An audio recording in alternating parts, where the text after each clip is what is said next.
हनुमान बेनीवाल लगातार आरपीएससी को लेकर सवाल खड़े कर रहे हैं। एसआई भर्ती के साथ साथ अन्य परीक्षाओं को लेकर भी वो सबूत सबके सामने रख रहे हैं और अब और अहम सबूत सामने रखे हैं। ये उन्हीं सबूतों से मिलते जुलते हैं जो पिछली कांग्रेस सरकार में किरोड़ीलाल मीणा ने एसीबी को सौंपे थे।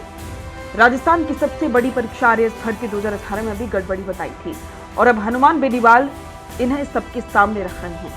हाल ही में राजस्थान लोक सेवा आयोग ने आरएएस भर्ती 2018 में सफल रही एक महिला आरएएस को मिले अंकों में संशोधन किया है। इस परीक्षा की मेरिट लिस्ट में पद्मा चौधरी को पहले 24वीं रैंक दी गई थी, जिसे अब 39A कर दिया गया है। इस मामले को लेकर नागौर सांसद और आरएलपी संयोजक हनुमान बेनीवाल लगातार मुद्दा उठा रहे हैं और अब इस मामले में आरपीएससी के फैसले के बाद बेनीवाल ने फिर से हमला बोला है और आरोप लगाया है कि इस परीक्षा में व्यापक स्तर पर गड़बड़ियां हुई हैं और आने वाले दिनों में वो इसके और भी प्रमाण सार्वजनिक करेंगे।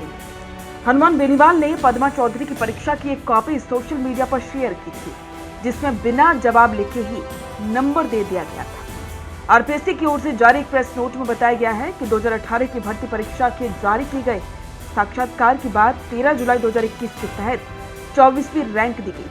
अब इसे 39A पर प्रतिस्थापित किया गया है। इस प्रेस नोट को सोशल मीडिया प्लेटफॉर्म एक्स पर शेयर करते हुए हनुमान बेनीवाल ने आरपीएससी पर फिर से भ्रष्टाचार के आरोप लगाए। उन्होंने कहा है कि 26 अप्रैल को जयपुर स्थित शहीद स्मारक पर मैंने मीडिया के समक्ष प्रमाण के साथ देते हुए बताया था कि पद्मा चौधरी के मेंस के अंग्रेजी के पेपर में उत्तर नहीं लिखा था।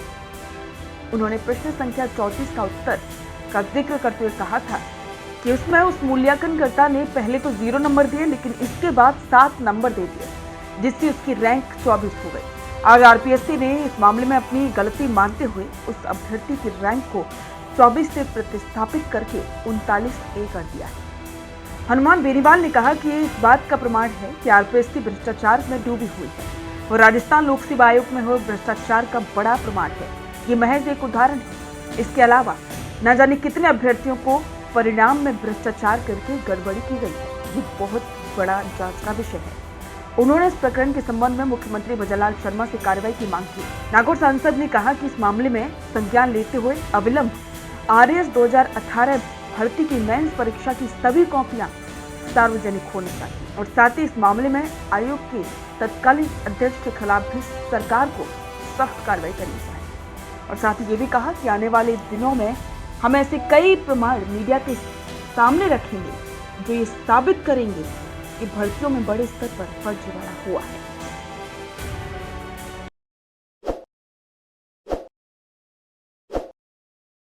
ताज़ा खबरों के लिए विजिट करें द फैक्ट इंडिया की वेबसाइट और डाउनलोड करें द फैक्ट इंडिया ऐप।